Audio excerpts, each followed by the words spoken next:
Welcome, my name is Simon McKibbin from Living Presence, and I'm going to share something of Living Presence which will hopefully make your life more wonderful and enriching. So I started my journey into Living Presence 30 odd years ago, when I was not a very happy bunny, it must be said. I was suffering from clinical depression and repetitive thinking and kinks in my emotional world.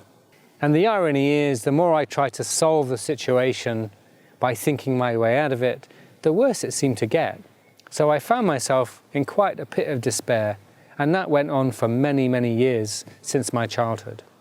Thankfully and happily now, I find myself as a balanced and happy human being. I can live my life. It's not like I don't have challenges and issues from time to time. It's just that I don't get caught in them in the same way. I can live my life and keep moving forward and keep learning from what the challenges have been. So yeah, you might find yourself in similar predicaments, you know. I mean, it may not be clinical depression, but certainly depression, anxiety, addictions,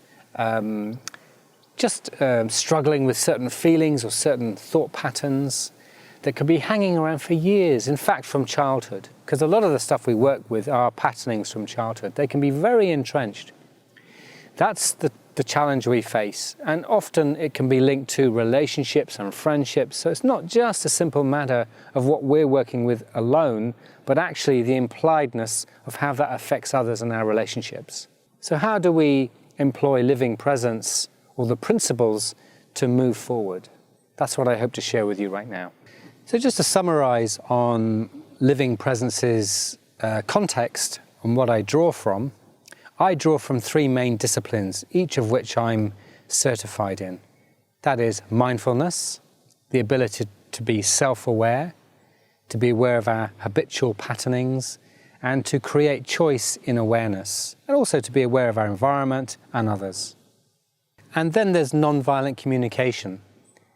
This is a very beautiful way of connecting with other and self, where there could be alienated or disconnection. And this uses the language of feelings and needs and recognizes the judging and blaming mind as a source of disconnection. So this is certainly an important part of my repertoire in developing presence. And the third approach is Gendlin's work, the focusing method, which I find incredibly exquisite. It's a beautiful way of inner connection and learning how to be with those parts or those elements inside ourselves that are really wanting our attention and our love, and how to give it in a way that allows for a forward movement and a healing. So these three together combined are the basis for presence, a whole sense of presence.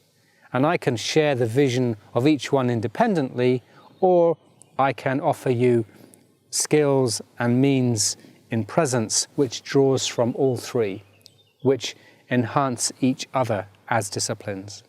So if you'd like to learn more or connect with me, check out my website on livingpresence.co.uk.